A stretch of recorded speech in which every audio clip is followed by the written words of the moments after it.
the world's still losing the miner year after year. And for me, a number greater than 0, it should be unacceptable.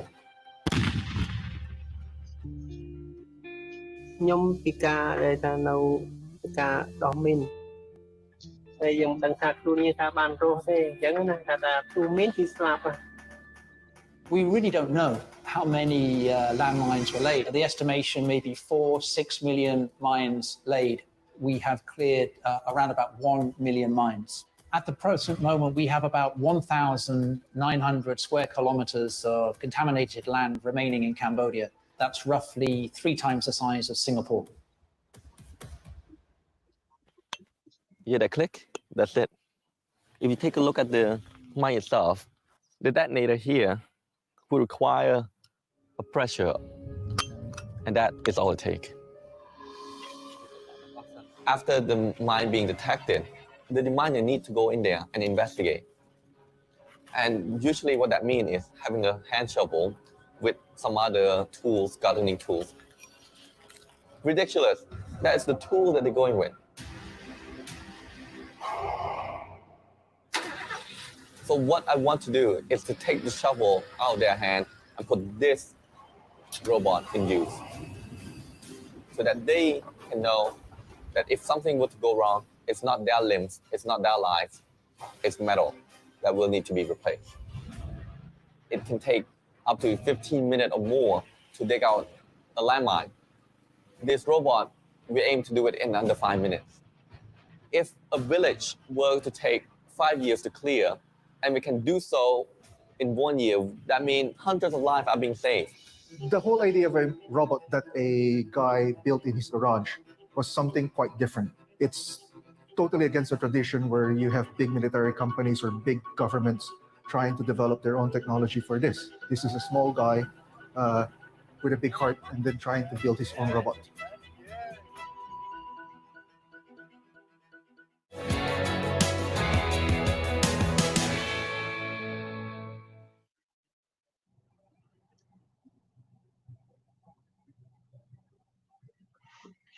All right. Small guy with a big heart, right, as the video shared. And so you can share with the world, right, who you are and what has been exciting you right now. Yeah, so I want to give a little bit of background and context on the video. So the video was shot, I believe, at the end of 2018. So it was shot at the end of 2018. And the amazing thing about the Mine Robotics, the group that we are building the robotic solution for mine clearance, is that since then we're actually able to push out 2 additional versions from the robot that you see. So just within a short period, we actually were able to accomplish quite a bit. So the robot that we actually waiting to deploy next month is look very different from the one you just saw. But the main is it idea bigger or behind it smaller? is the same. Is it bigger or smaller? I'm quite curious. It's about the same size actually. So we managed to keep the size relatively small for mechanical equipment. But yes, we're very excited because the version that you saw still has some limitation in terms of the various terrain that can go to. But the next version that we're actually pushing out this August, we are hoping to be able to shock the world. So that's why we kind of keep it under wrap a little bit. We haven't shown a video or pictures or anything much because we want to go into the minefield with organization and get result, and then we can show the result and the data from our experiment and from the field trial. Looking forward to it. When might that be the launch of the new version? So the new version we actually going to be put into the field in northeastern Cambodia this August. So that's the plan. We have been hunkered down during COVID period as well, but we were able to still design and accomplish a lot. We work hard to build the next version. The version which part of the funding came from Kickstarter, Ibnur, that you mentioned about. So this whole effort, right? It was a long way. Wow. So we have about, I believe, more than 300 contributors that give their hard-earned money and help us to finance this next robot that we are building to use in Cambodia to start taking mine out of the ground. So that's the exciting part for the mine robotics.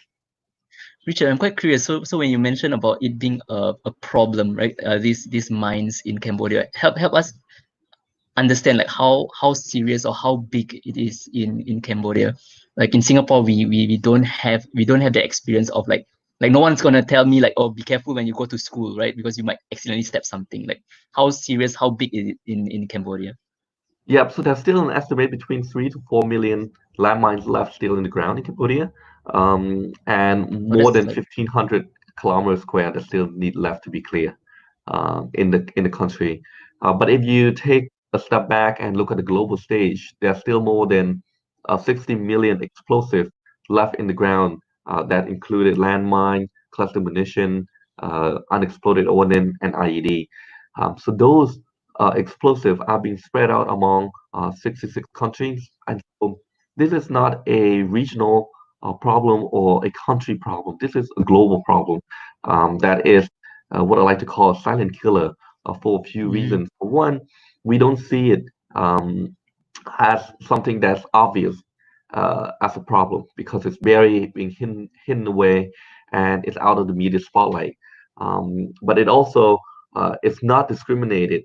It's an indiscriminate weapon, which means kids, Yep. women, children, elderly people. It doesn't have to be military personnel that are going to be suffer from those unexploded ordnance. And so this is a huge problem.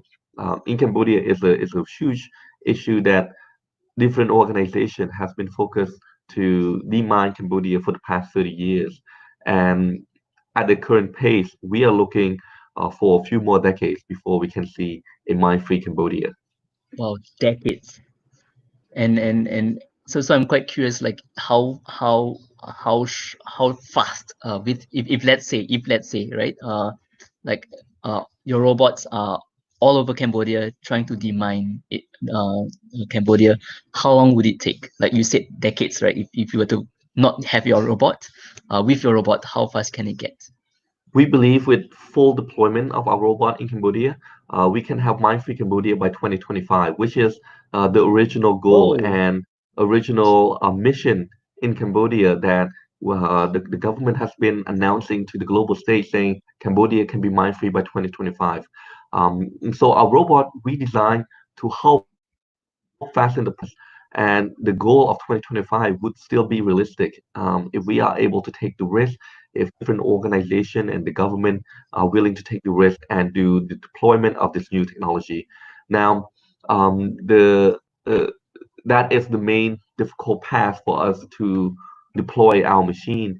And we hope that in the next couple of years we can demonstrate um, more and more capability that allow different government and different organizations to adopt the technology. But as of this moment, the method of sending the miner, like in the video, you can see sending the miner with a hand shovel and gardening tool to dig out explosive is barbaric, is outdated, and we put the man on the moon, we explore the depth of the ocean, and we're still sending Yep. man with a shovel to dig out With bomb. shovel. My goodness. And how many deaths like have you received like stories of like people who die during the demining process? Yeah, so more than 60 to 70% of the mining accident occur in the investigation of the landmine. And so that is the phase where the deminer would go in to dig them out. Now, the casualty number is just one statistic that you can take a look at, but the underlying problem is the physical strain that is being put onto the deminer because they have to be there on the ground with the body armor and face mask. It can weigh up to 20 to 30 kilogram Oh that they my have to goodness. carry through. And imagine sitting there in under 30, 40 degrees Celsius heat with sweat dropping on your face and you cannot wipe it off because your hands are dirty from the dirt. And I can speak this from first-hand experience. I was trained as a certified deminer and I got my training complete. And I was out there doing exactly what you saw in the video. And I can tell you it's one of the most physically exhausting tasks I ever done.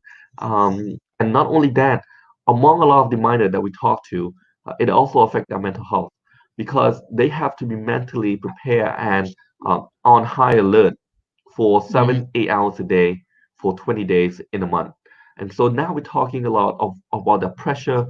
Their adrenaline is pumping at all time, and so like mentally, it's very exhausting for them too. So this whole situation is more than a statistic of casualty number. We're taking a look at the physical and mental exhaustion that being put onto the miner, and on top of that, the duration, the time, the efficiency. Yep. Spending 30 minutes to dig out one suspect location should be unacceptable. And the number, if you take a look into the whole context, is even more drastic. For every one landmine found in Cambodia, that's around 800 false positive, which means the miner need to dig out 800 times on average before they came across one landmine. So for each of those locations that they need to dig, it can take up to 30 minutes. And if you do the math, this is why the mining in Cambodia and around the world has been taking so long. Down. And Yep. exactly because the method and the equipment that we are providing to the miners are not up to standard yet.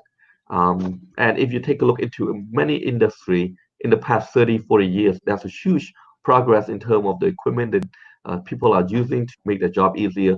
But when we take a look into the mining, in the excavation process, the investigation process, shovel is still the main tool.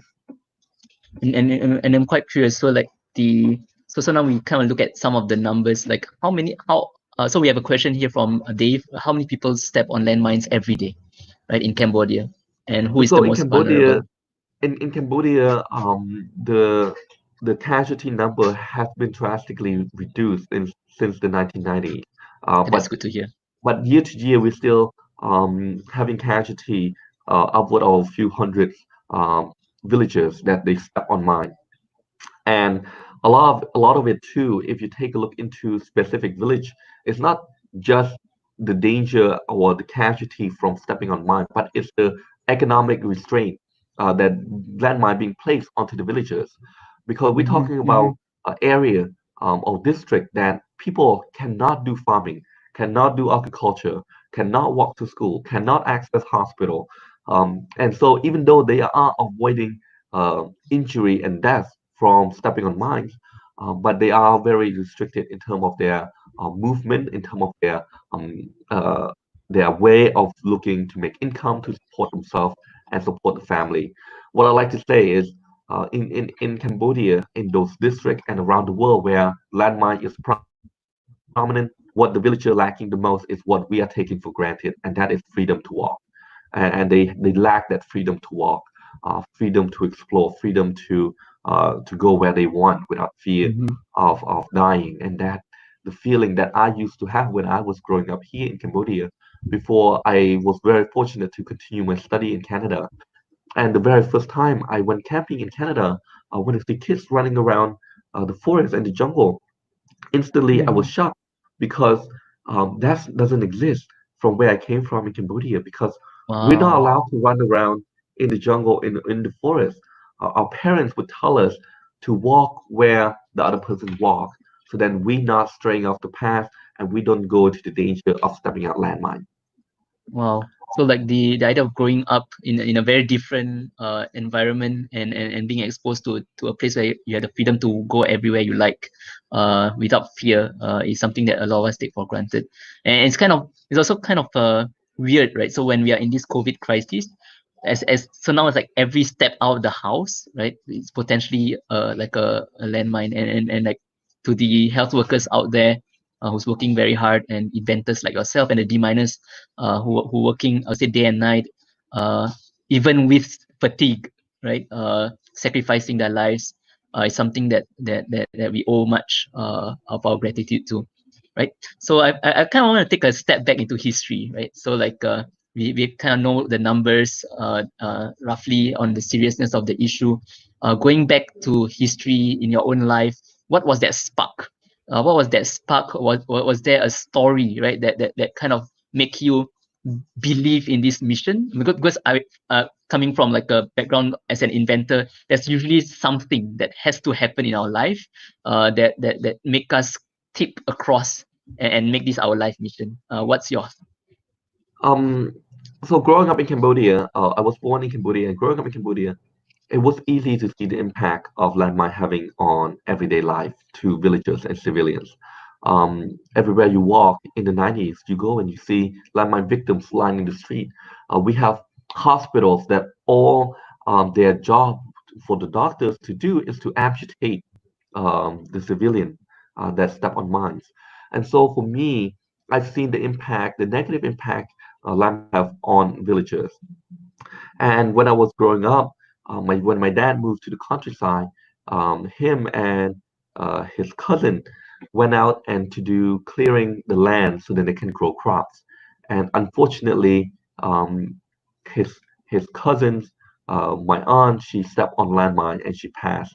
Um, and I think it affected our family a lot, but it also just one case out of hundreds and thousands of cases of other families that have family members suffer from landmine and step on landmine, and some of those family lost their loved one, lost their moms, their dads, their uncle, and for me, it also affect our family.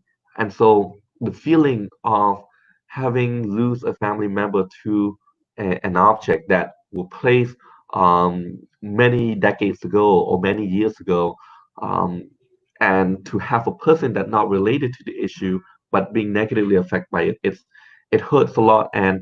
Um, and I think that's what inspired me to work on this problem. And Mhm. so since then, I kind of know that this is the direction I want to go. So I've been doing landmine study for years, since I was young. And Wow. in my opinion, technology is the solution. Technology would allow us to find better method to clear landmine. And at one point, we need to make the economical um, efficiency there, so then it's not worth it to plan more landmine, as we can clear faster and cheaper than and the pace that they are putting into the ground. But at this, that is not the situation. And so, very sad to see. Uh, it touched a lot of family. It touched my family, and I hope that we can inspire a lot of people to take a look into this problem and help out with this problem. Now, Ibn, I'd like to answer a question. Yes, Well, go ahead. about our use of technology, where we're going to be putting the technology to use. So currently, we are only deploying the machine in Cambodia, but we are in talk with the United Nations Peacekeeping Force to have this technology deployed with their mission when they go to mission in Mali or in Central Africa. And so we have been doing testing with them for the past 12 months. And so we continue looking forward to continue to do trial with them to build a relationship and collaboration effort. So then next year, 2021, we are hoping to be able to deploy multiple of our robots with their mission. And so for us, Cambodia is not the end game. For us, the end game for us would be no landmine around the world. And so Mhm. we came a long way, but we still have a long way to go as well. And thanks to our team, we've been working hard even during COVID to make sure that our goal can be accomplished one day. Awesome. And I'm quite curious, like in that process of building up your robots, right? Were there failures? So like, any particular story where where either it's a failure story or it's a moment of desperation or of very high pressure that your team has to go through. What was that? I think we faced a lot of problems since the beginning, and those problems changes as well since our inception. So initially, the main problem for us is that we don't have the financial capability to produce a advanced robotic solution. In fact, if you take a look back into our very first model, very first version of the robot, part of the component were built from wood. That's how Mm, desperate we were to actually having a complete unit so that we can test. But since then, we were very fortunate to be able to raise some funding to support our initiative and also to receive the support from more than 300 contributors that help us in Kickstarter to reach our goals and allow us to build and develop this next robot so that we can actually start making impact in the use. But another problem, or I would say a struggle that we are going through right now, and that is the acceptance from the community, from the Mm. mine sector community to use our technology. Um, And why is that? the Why is that? thing about landmine, the mining sector, yeah. So the thing about the mining sector is that it's mainly usually run by the mining NGO. So what that means is they are very much focused on meeting the donors' goals, and usually donors set them short-term goals that they have to do, and then it's become a race where testing new technology or putting new technology into use pose a risk might not be able to hit their mark or their goals in the first year. And so what happened is many organizations chose the short-term solution of continuing putting the miner at risk, sending them out with a shovel instead of trying new technology to see if it would help their process better. And so this is Mm. the mindset that we have come across. But also we have to also taking a look at a serious problem that right now it been taking over the globe, and that is the discrimination that happened against some of the developers or some of the engineers. For us, we are Cambodian Canadian teams. We have Cambodian engineers and Canadian engineers. But when we produce the robotic solution and Mhm. present, we always got questions about can Cambodian engineers have the capability to produce an international robotic solution? Product. And it come to a point where we had one of the head of an NGOs mentioned that he doesn't expect an engineer from ASEAN country to be able to produce a advanced technology, and we don't have the right environment to do it. Which I stood up and disagree Wow. completely. And this is the sort of mindset that we are hoping to change with the success of our robot. In fact, in my robotics, we do hold international patents on our technology, Mhm. which we are very proud of because we were able to develop cutting edge technology. Our robotic solution can be controlled from up to 1 kilometer away.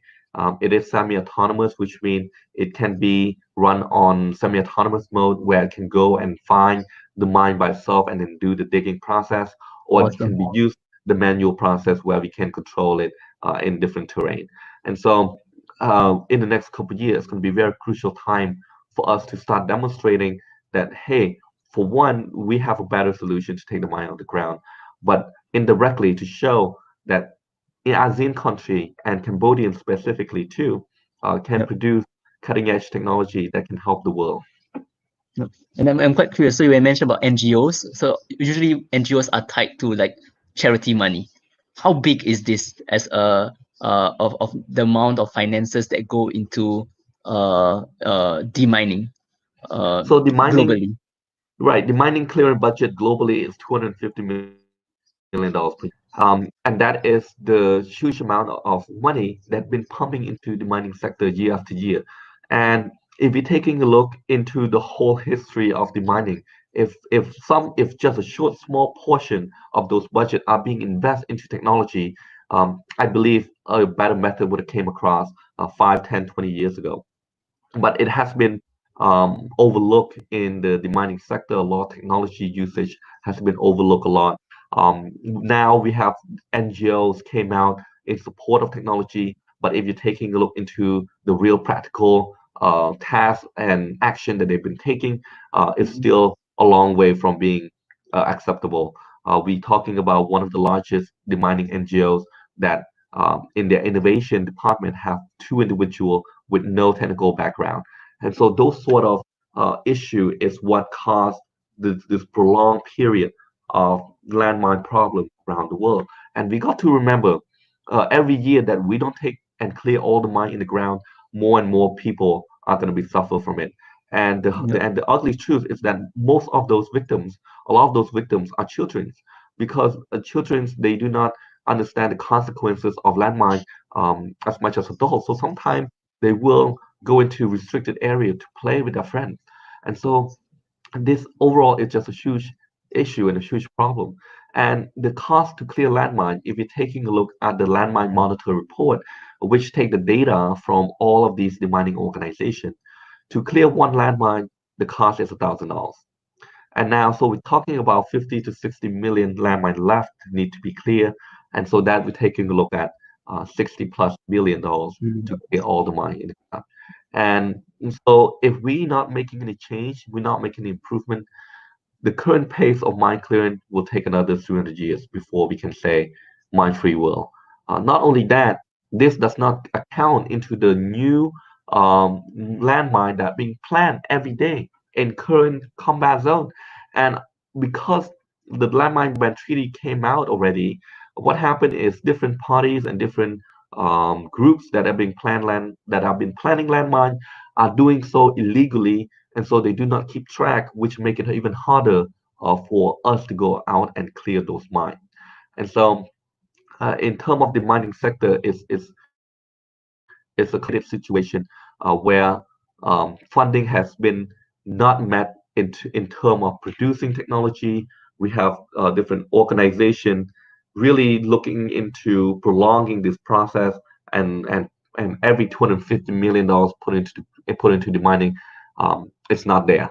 And so we are hoping to revolutionize this industry to expose the ill practice of the mining clearance and to have our robotic solution to make a difference once and for all. And we've been working in the past 4 years to make sure we can perfect this robotic solution before we put out to use. But right now, we are ready for the world to see our capability. This past December, we put our machine with the Norwegian People Aids to use and operate for 3 weeks, and we were able to get an amazing result. We were able to dig out all the explosives that they found all within 5 minutes. And so Wow. this is a huge step for us, but it also a huge step for the mining organization so that they can improve. And a great organization like NPA has been nothing but tremendous to us, very open mind in terms of adopting technology, and we believe in the future they will be one of the leading the mining organization in the world because of their experimenting with new technology. So I'm also beginning to realize, right, that in the earlier years, people will tell you, this can't work, right? There are many better alternatives out there. We're gonna stick to our usual methods of doing things, and then you meet partners who say, you know what, I'm gonna try this out. I'm gonna experiment. We're gonna explore, and nothing beats having it being demonstrated, right? Right. And yeah, so nothing beats that, right? As inventors, the moment you can demonstrate that it could work, it's like the next tipping point, right? Right. To growing. And I mean, there's a famous story coming from Henry Ford that said when he asked people what they want, they said they want a faster horse. They didn't realize they want a car. And I think this is the same situation that we are facing in the mining. If we asking people what do they want, the mining organization will be asking for more funding so that they can do their job. But the thing is, there are limits to all the funding going to different social cost problem, and the mining has been an issue. So some country, the donor fatigue starting to set in, and if there is no change in mine clearance, then we're talking about millions of landmines being left in the ground and no funding to clear them all. And so that's the situation that NGO have to decide if they are willing to change their mindset and adopting new technology, or will they leave this world still have minds that affect village, not just in Cambodia but around the world. So Dave knows me as someone who gives puns. So you mentioned about changing mindset. So I would say, we need to make people change their mindset, MINEZ, right? Yeah. And so something which kind of heartens me. So I'm an educator, right? So I deal with children, and when you share that a lot of children were amongst the victims, essentially you lose your next generation of inventors, right? Even the next generation of leaders, the next generation of teachers, right? And I want to kind of pose this challenge question to you. What would be some of the ways we can educate more Cambodians or even children around the world to have this inventive spirit? Like, what do you suggest parents or educators do? I think for parent educator to encourage inventors in Cambodia or anywhere really, I think we have to believe in the dream. And I think in Cambodian culture that has been a really huge problem at the beginning. When if we see kids standing up and saying that they want to change the world, instead of having educator or parents supporting them, pushing them to their goal, we will have people doubting their resolve and in some cases laughing at those comments. And so we having the problem of having kids start to give up on their dream very early on because there is no support system to say, hey, no matter how big your dream is, it's possible to get there one day. And I think if we start to pause the reality for a few seconds when we hear kids saying that and say, look, yes, maybe you will be the one that will change this world in helping in the poverty sector or helping with the clean water sector.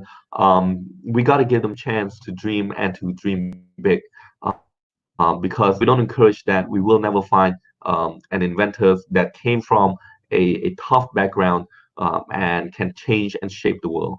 Ibn, I can touch on a little bit of the question. So, what's the Go biggest ahead. technological challenge to solve while inventing this robot? Yep. And I can say one of the main challenge of our robot is to be able to build it effectively, cost efficiently, but also blast resistant. As we Mm, know, with landmine and with explosive, it is um, even no matter how well we build it, there's still an unpredictable factor being placed. And the reason is there are many different type of landmine, and some of these landmines being planned 20, 30 years ago. So there's still an unpredictable factor. And so if that is something that were to go off, those landmines were to go off, we do not want to sacrifice our whole robot and have to produce a new one. We want to be able to make it blast resistant so then we can take minimal damage to the robot that can be easily repaired and having it back into the field the next day. And so designing it like this, we have to really careful. We have to be really be careful with every component that we are being placed. Every design that we have to look into the blast impact and design around that. And so that is has been a great challenge, but also a fun challenge for us too. And for us, we realize that if we going into this job long enough, one of these days the landmine will blow up while we dig them out. But the great thing about that is, instead of losing a person's life when the unpredictability of explosion happen, now we're talking about welding a new piece of metal. And so that's yep. why the robot itself, we call it jivat, we call it life, because not only would it help the life of the villagers, but also will save the life of the miner that doing their day-to-day job onto that problem. I have a question about the technology side, right? So for the talents who are working with you, what kind of technological backgrounds do they have, right? Are they like mechanical engineers? What's their background? So we have a mix between hardware and software engineers working with us. Our CTO is a former Uber engineer that decided to join us full time. Our Wow. Cambodian our Cambodian engineers, we were very fortunate to have to be able to recruit them to work with us.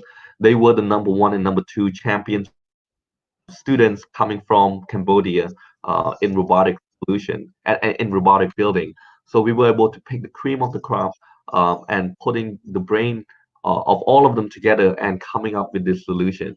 And so I'm very proud of our team that have been working very hard. And most of the credit and a lot of the credit of building the actual robot and do the designing has to go to my team. For me, Mhm. I am working hard to make sure that we removing financial constraint, so then we can build the robot that we want to build that will make an impact. Because since the beginning, our dream and our goal has been just one, and that is to clear mind and make an impact in the world. Um, That is very heartening to hear. So we're also reaching the end of the session, and I thought it's kind of a waste, right? If let's say we gather everyone across the world on campus party to listen to you, I want to end off the whole conversation with what could be the top 2 to 3 things that all of us, right, around the world could do to help you moving forward to really make this world mind free, right, by 2025. um, just I want to thank you, Campus Party, too, just inviting me to speak today and to speak 2 years ago.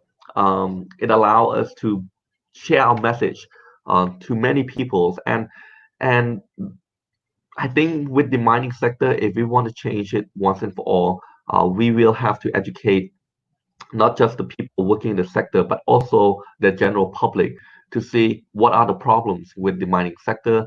And if all of us can come into an agreement that, hey, these things need to be changed, we can begin to put pressure on the organization that is not operating above board, that is not being efficient, that is being corrupted. And I think we can see the evidence of corruption all the way through the mining sector if we just read all the recent report. And so if we have the support of the general public, we can start putting pressure on them to be more accountable of their action, to be able to allow further collaboration between not just between them and us, but between each other of different mining organizations, and able to share technique, able to share equipment, and we can no longer look into the mining organization as a separate entity, but as a one collective groups that working toward the same goal. Because sometimes it's very easy for the mining organization to forget about why they exist in the first place, and start to take a look into their organization goal as the main goal that they are chasing toward. But instead of realizing that all of us here doing one thing, that one thing is my free will. And so just allowing me to come on today is great. And if the global campus party community will learn more about this topic, and then we can start requesting more accountability coming from these NGOs, but also look into having donors to be able to put pressure on these organizations. But as well, we are hoping to be able to make an open platform for our robots. So now the community can support, can do the funding support so that we can build more and more machines, so that we can give these machines to the right organization to do their job better. And so stay tuned with the My Robotics. We have tons of exciting news coming out this year and next year. And those exciting news are around our impact in the field. And we are hoping to be able to come and give you update again next year or in the next few years if we have an opportunity to.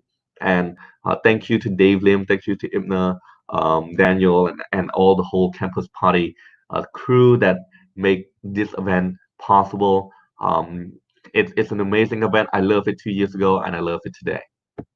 So I've got to know earlier that that you met your wife at campus party. Share with the world a bit about it.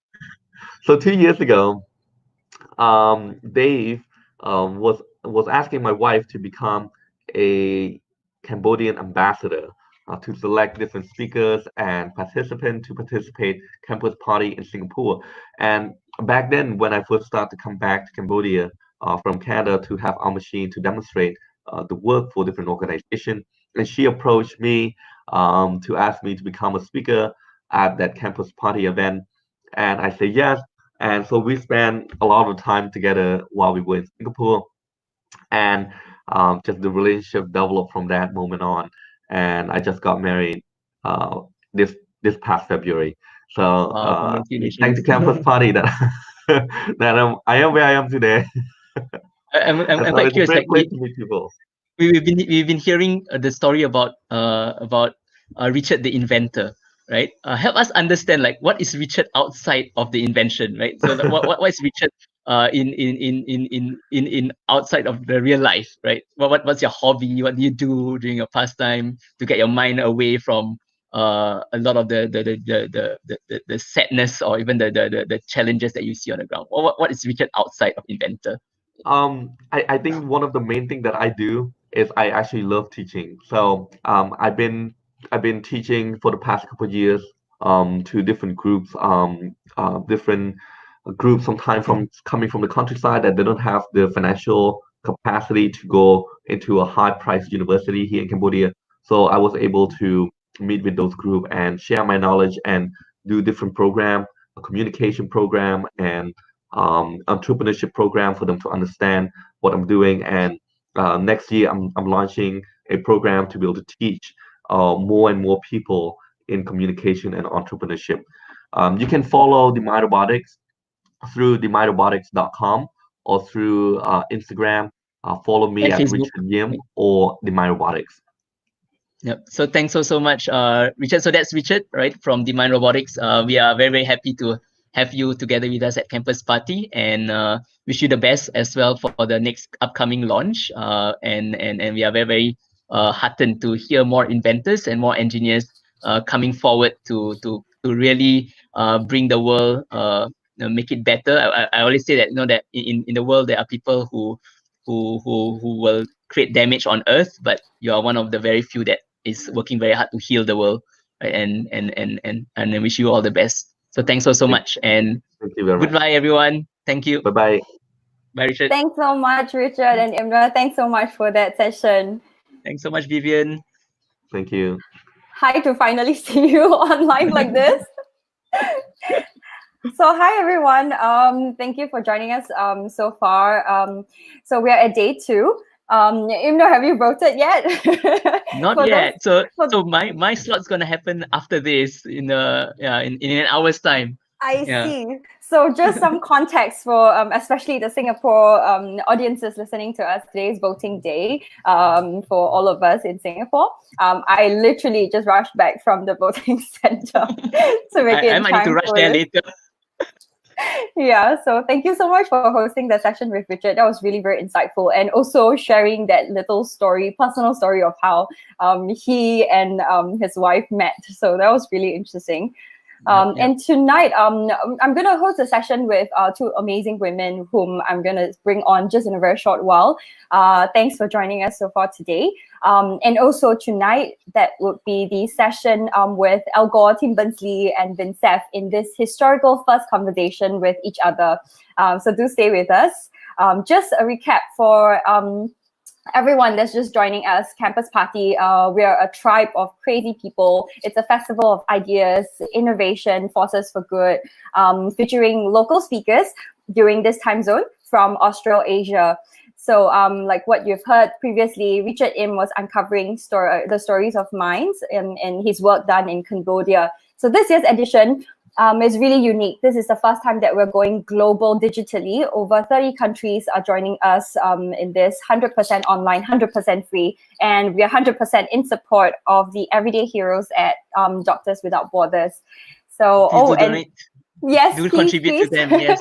Do contribute and donate. And I didn't introduce myself. I'm Vivian from Women in Asia and also the lead curators of Campus Party. So yes, without further ado, I'm very excited to introduce our next session. All right, Vivian, I'm going to make a move. Sure, right? sure. Yeah, all the best. Thank you so much. All the best to your session. And pass my regards to Maylene as well, right? Sure. Thank you. Bye. Thank you, Himna. Yes, and Mark, hi, welcome. Thanks for joining us. 100% awesome. Thanks so much.